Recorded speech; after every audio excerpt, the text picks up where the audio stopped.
mientras vivamos en este mundo lleno de pecado, lleno de dolor, el sufrimiento es una realidad del cual nosotros no podemos escapar, no podemos huir. Algunos intentan aliviar el sufrimiento de la manera equivocada, anestesiándose con droga, con alcohol para aliviarse sus problemas. Otros quieren escapar, huir del sufrimiento, porque ningún ser humano quiere sufrir. Porque el sufrimiento no forma parte de nuestra historia o del ideal que Dios tuvo para el ser humano. No. Sin embargo, tengo dos noticias hoy. La noticia mala es que mientras estemos aquí en este planeta que está contaminado por el pecado, el sufrimiento va a tocar en algún momento nuestra vida. Tragedias, desastres, problemas, cáncer, dolor. El sufrimiento es inevitable. Sin embargo, ¿cómo nosotros encaramos el sufrimiento? Hay dos maneras de hacerlo: con fe y sin fe. Sin fe tú enloqueces, te desconsuelas, no hay esperanza. Con fe el sufrimiento también llega a la vida, pero en lugar de enloquecer, uno empieza a correr a un refugio que es Dios. Entonces, la buena noticia de todo esto es que el sufrimiento está llegando a su final. Y mientras veamos más catástrofes seguidas, más tragedias seguidas, más dolor, mientras veamos también más inmoralidad, más violencia y al mismo tiempo más indiferencia de parte de la humanidad, eso es una señal de que mientras más se agrava el sufrimiento es porque está llegando ya más a su final. Y ese final Cristo lo pondrá cuando Él venga para colocar punto final, no solamente al sufrimiento, porque el sufrimiento es el resultado de. Cristo vendrá para poder poner punto final al pecado, porque eso es el causante del sufrimiento, del dolor, y detrás del pecado hay un autor que es Satanás. La destrucción de Satanás, del pecado, acabará con la muerte, sufrimiento, tragedias, catástrofes y todo lo que hoy existe. Sin embargo, hoy queremos colocar tres respuestas cada vez que nosotros enfrentamos el sufrimiento. Para comenzar, no existe una respuesta convincente cuando nosotros queremos responder por qué sufrimos. El sufrimiento es algo extraño, no estuvo en el plan de Dios. Y a veces Dios puede evitar el sufrimiento, a veces Dios permite el sufrimiento. Eso lo dejamos en la soberanía divina. Algún día entenderemos el por qué sufrimos las cosas que aquí no nos explicamos. Hay tantos misterios que nosotros nunca vamos a saber resolver aquí en este mundo. Solamente Dios nos explicará cuando lleguemos al cielo. Sin embargo, yo puedo dar hoy tres explicaciones fundamentadas en la palabra de Dios cada vez que venga a nuestra mente las tres preguntas más esenciales cada vez que nos enfrentamos al dolor. La primera es ¿por qué?, la segunda es ¿para qué?, y la tercera es ¿hasta cuándo? Creo que la más importante de todas es ¿hasta cuándo? Mientras tanto tenemos que saber ¿por qué y para qué? Muy bien, entonces estás cómodo allí, estás allí con toda la familia, toma tu Biblia, vamos a reflexionar hoy sobre este asunto que es tan importante. ¿Por qué es interesante saber el por qué nosotros sufrimos? Porque ese por qué ha llevado a muchos a la incredulidad, a dudar de la existencia de Dios. La mayoría de personas ya no quiere creer más en Dios porque ellos raciocinan así. Si es que Dios es amor, ¿por qué permite que sus hijos sufran? ¿Acaso no tiene poder para impedir el sufrimiento? Y sabes que a veces uno no tiene respuestas para ciertas situaciones de la vida. Mas hoy vamos a resolver nuestra primera cuestión, o la primera pregunta. ¿Por qué? Y sabes que el 90% de nuestro dolor y sufrimiento que cargamos en la vida, ya sea un sufrimiento emocional o un sufrimiento o un dolor físico, tiene que ver con lo que nosotros sembramos. En la vida nosotros cosechamos todo aquello que sembramos. Es decir, en la vida nosotros tenemos recompensa o consecuencia de acuerdo a nuestras actitudes, a nuestras acciones, a nuestros deberes. El 90% de nuestro sufrimiento son consecuencias de nuestras malas decisiones. Mientras uno esté más lejos de Dios, va a actuar de acuerdo a su propia naturaleza. Y si actúa de acuerdo a su propia naturaleza, nuestra naturaleza, que es de pecado, nos va a llevar a cosechar las consecuencias amargas del pecado, que trae dolor, que trae sufrimiento. Entonces, mientras más cerca estés de Dios o mientras más temprano vayas a Dios, tú vas a evitar parte de ese 90% de sufrimiento. La mayoría de nuestras enfermedades, de nuestro dolor, de nuestras decepciones, de nuestras frustraciones, son por causa de nuestras malas elecciones, que son el resultado de poder vivir muchas veces lejos de Dios. Mientras más cerca estemos de Dios, tendremos más claridad para tomar mejores decisiones y así evitaremos parte. No estoy diciendo que evitarás todo el sufrimiento, parte de ese 90%. Pero ¿qué decir de ese 10% del cual nosotros no tenemos nada que ver? Existe un 10% que es inexplicable, una tragedia inesperada, un cáncer que es por problema genético, tú no tienes nada que ver en eso. ¿Qué decir de un desastre natural que de un momento a otro te quita todo? Se lleva lo que más quieres en la vida, lo que lograste en la vida, y rompe el corazón, rompe los sueños, rompe la vida. Las tragedias son así, de un momento a otro terminan con el ser humano prácticamente. ¿Qué decir de ese 10%? Bueno, aquí va la segunda razón entonces, el segundo por qué. Para poder entender el porqué del sufrimiento, tenemos que ir un poco al trasfondo de dónde vive el sufrimiento. Dios, cuando creó el universo y creó seres celestiales, creó a todos ellos libres. Solo que cuando Dios crea seres libres, Él corre el riesgo de que el ser creado pueda tomar una mala elección. Y eso sucedió en el cielo. Cuando Dios crea a los ángeles, también los creó con libertad para elegir. Y el riesgo era que uno de ellos se rebele, porque Dios no quiere una obediencia, un servicio por miedo, o Dios no programó a todos los seres que Él creó para que funcionen como robots. Dios creó seres libres.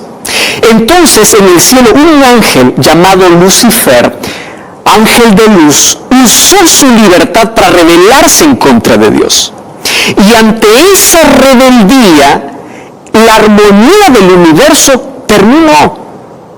Ante eso, Dios tenía tres opciones. ¿Cuál es la primera opción? La primera opción sería destruir a Satanás.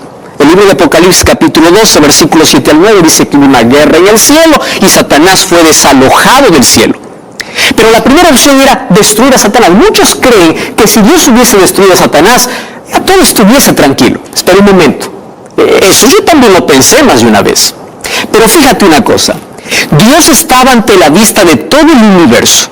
Y si Dios hubiese destruido a Satanás inmediatamente cuando él se rebeló, ¿sabes qué cosa hubiese ocurrido? Hubiese quedado una mancha de duda en la mente de todos los otros seres. ¿Cuál sería la duda? ¿Por qué lo mató? ¿Y si realmente Lucifer tenía razón? ¿Realmente él tenía razón?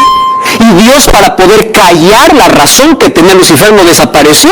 Y la obediencia ya no sería por amor, sino sería por miedo. Entonces no era tan fácil pensar Dios hubiese destruido allí a Lucifer en el primer momento. La segunda opción que Dios tenía era ignorar la rebelión. Pero si Dios hubiese permitido ignorar la rebelión, entonces el mal hubiese avanzado por todo el universo y todo fuera un caos sin salida y sin solución. Sin embargo, había una tercera salida, una tercera opción, y es la que Dios eligió. ¿Cuál es la tercera opción? Dejar que con el tiempo el universo pueda mirar quién tenía la razón. Y aquí no es que para que Dios pueda sobresalir su nombre, no sea manchado su carácter. No es por eso, querido. Préstame atención aquí lo que te voy a decir.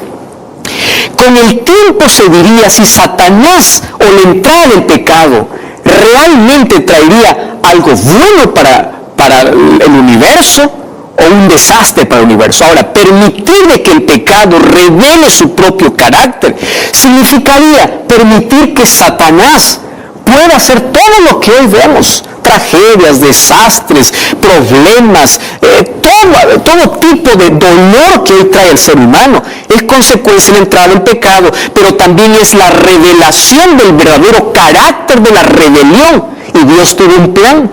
Y el plan era que si cuando Él crea al hombre, el hombre también decide desobedecer a Dios, Él salvaría al ser humano colocándose en su lugar. Entonces, el primero en sufrir de manera injusta no es el ser humano. El primero en sufrir de manera injusta fue Dios. Porque Dios tomó el lugar del ser humano. Él sufrió la injusticia que el ser humano debía sufrir. Cargó la cruz que el ser humano debía cargar. La primera injusticia fue colocada sobre Dios, sobre Cristo, por nuestra rebelión. Muy bien.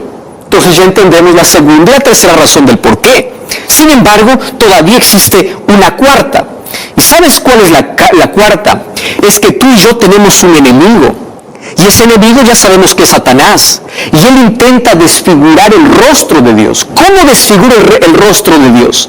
Cada vez que hay una catástrofe, cada vez que el dolor aumenta en este mundo, siembra duda en el corazón de las personas. ¿Dónde está ese Dios justo? ¿Dónde está ese Dios de amor? Y cuando tú dudas de la existencia de Dios o que Dios está al control, Satanás está logrando su objetivo. ¿Cuál es su objetivo? Desfigurar el carácter de Dios. Él ser el causante y luego echar la culpa a Dios. Hace algún tiempo una persona me dice: pastor, ¿no le parece que Dios es injusto al permitir todo esto? Y yo le respondí así: ¿no te parece que es injusto culpar a Dios por todo lo que acontece? Ahora, existe todavía una quinta razón del por qué. Y la quinta razón del por qué Dios permite el dolor, es por lo siguiente. Si Dios solamente protegiera a aquellos que son sus hijos, porque Él puede hacerlo, ¿verdad? Él puede decir: aquellos que me alaban, aquellos que me adoran, aquellos que me sirven, pueden estar protegidos del dolor. Si Dios hiciera eso, entonces Satanás lo acusara de que Dios es injusto, porque solo protege a los que son de Cristo. Entonces Jesús nunca prometió que mientras estemos en este mundo no pasaremos por dolor. El dolor, yo sé que tú tienes un dolor que estás cargando en la vida. Y si es que todavía no has enfrentado eso, prepárate. Va a llegar, el sufrimiento es inevitable. Sin embargo, como dije al principio, hay dos maneras de poder enfrentar: con esperanza y sin esperanza.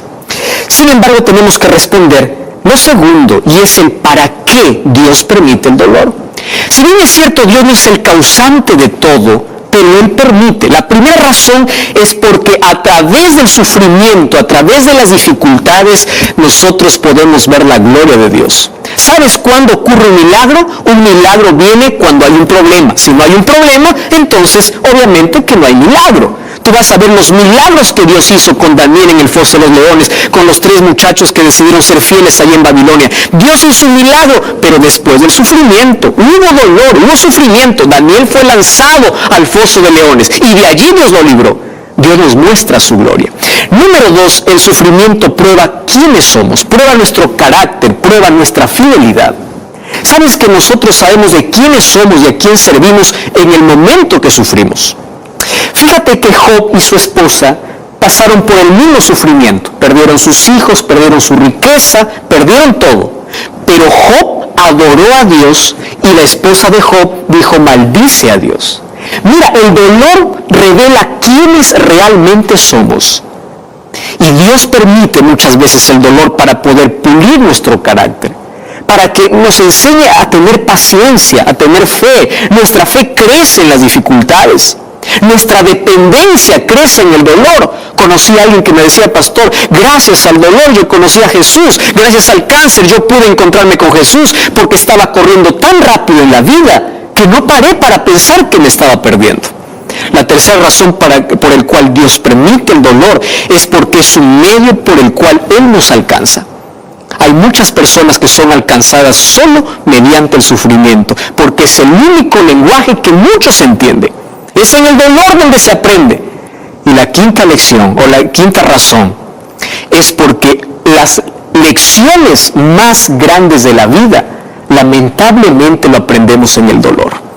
Infelizmente, nosotros aprendemos cayendo en el dolor. Alguien nos aconseja para no decidir así, decidimos así, y cuando ya hemos decidido, nosotros pensamos: ¿por qué no hice caso al consejo? Ahora sí aprendí la lección. ¿Cómo aprendiste? En el dolor. Sin embargo, ahora yo quiero terminar con la mayor esperanza. Y la mayor esperanza es la tercera pregunta: ¿hasta cuándo nos va a acompañar el dolor? Y mira, el libro de Hebreos capítulo 10, versículo 37. Me encanta este texto. Hebreos capítulo 10, versículo 37 dice: porque aquí aún un poquito, y el que ha de venir vendrá y no tardará. ¿Sabes de quién está hablando? De Jesús. ¿Hasta cuándo vamos a seguir viendo tragedias? ¿Hasta cuándo vamos a sufrir? ¿Hasta cuándo? Espera un poquito, porque el que ha de venir vendrá. Cuando nosotros vamos a Romanos capítulo 8, versículo 18, dice: tengo por cierto que las aflicciones del tiempo presente no son nada comparables con la gloria venidera que en nosotros ha de manifestarse. Mientras estemos en este mundo, vamos a pasar por el dolor. Muchas veces el dolor se convierte en nuestra escuela para mejorar nuestra vida, para depender de Dios. A veces en el dolor nuestros ojos se abren para poder ver a un Dios que durante toda la vida nos estuvo llamando. Sin embargo, hoy quiero hablarte para ti, que estás pasando por un momento tan doloroso. Acabas de perder un ser querido. Oramos por las familias desconsoladas allá en Guatemala. Oramos por ti. Yo no conozco tu dolor, no entiendo tu dolor, pero hay alguien que sí te entiende. Hay alguien que sí sufrió la injusticia que tú estás sufriendo. Alguien que fue negado, fue traicionado, y él te entiende el dolor de la traición. Hay alguien que fue clavado de manera injusta. Hay alguien que sufrió más que tú, más que yo, más que cualquier otro ser humano de manera injusta. Y ese alguien es Jesús, por eso Él entiende tu dolor. Y no hay una lágrima que haya caído de tus ojos sin que Él no lo entienda. Sin embargo, en medio del dolor, necesitamos confiar más en Dios. Él es nuestro consuelo, Él es nuestra esperanza. Sabes que la esperanza es como una anestesia en medio del dolor. La Biblia dice: nosotros podemos estar derribados, pero no destruidos. Nosotros podemos estar allí en la presión de la vida, pero no estamos acabados, porque la esperanza que Cristo coloca en la vida es suficiente para poder seguir soñando con aquella eternidad sin dolor al lado de Cristo. ¿Hasta cuándo vamos a sufrir? Espera un poco más. La muerte tiene su final. El dolor no tiene la última palabra. Las despedidas pronto terminarán. Aquel ser que perdiste, aquel dolor, aquella herida que te abrieron en la vida, un día va a ser sellada por completo y va a quedar solamente como una cicatriz. Pero tienes que confiar en Dios. Qué difícil es confiar en Dios cuando todo está oscuro. Qué difícil es confiar en Dios cuando uno se siente en un túnel sin salida. Qué difícil es confiar en Dios cuando la tragedia llega a la vida. Pero aquí te dice: espera un poquito, el que ha de venir vendrá para colocar punto final a todo eso. Mientras tanto, confía aunque no entiendas, confía aunque no tengas respuestas, confía aunque no tengas explicaciones. Un día en el cielo te sentarás como un niño sobre las rodillas de Dios y Él te explicará el por qué y el para qué permitió eso en tu vida. Mientras tanto, aférrate a Dios. Él es tu consuelo, Él es tu esperanza. Yo no sé cuál es el dolor que hoy está oprimiendo tu vida. Solo sé que hay un Dios que está dispuesto a abrazarte con sus promesas, con su palabra. Está dispuesto a colocar consuelo y esperanza en ti. Pero confía, no dudes de su amor. Él también sufre con tu sufrimiento y Él anhela pronto volver para llevarte a una eternidad donde no existirá más tragedias ni dolor. ¿Quieres aceptar a ese Salvador? ¿Quieres consuelo y esperanza? ¿Podemos orar juntos? Querido Dios, hay miles de personas que están pasando por sufrimiento. Hay miles de personas que han perdido un ser querido. Las tragedias, las enfermedades, la violencia roban nuestros sueños, roban lo que más queremos en la vida. Mas allí te buscamos y tú eres nuestro Dios, tú estás a nuestro lado. Y aunque hay cosas que no entendemos, seguimos creyendo en ti. Queremos ser abrazados con tus promesas. Queremos tener aquel consuelo que solamente tú das y aquella esperanza nos puede ayudar a continuar en la vida hasta el día que tú vengas para colocar un punto final. Entregamos nuestra vida, entregamos nuestro dolor. Queremos ser consolados. Queremos que la esperanza brille en nuestro corazón. Y esa esperanza eres tú. Nos entregamos a ti, en el nombre de Jesús. Amén. Gracias por acompañarme en este programa. Recuerda que la verdad te da libertad, te prepara para la eternidad. Como siempre, te invito a buscar una iglesia adventista el séptimo día. Dios te bendiga.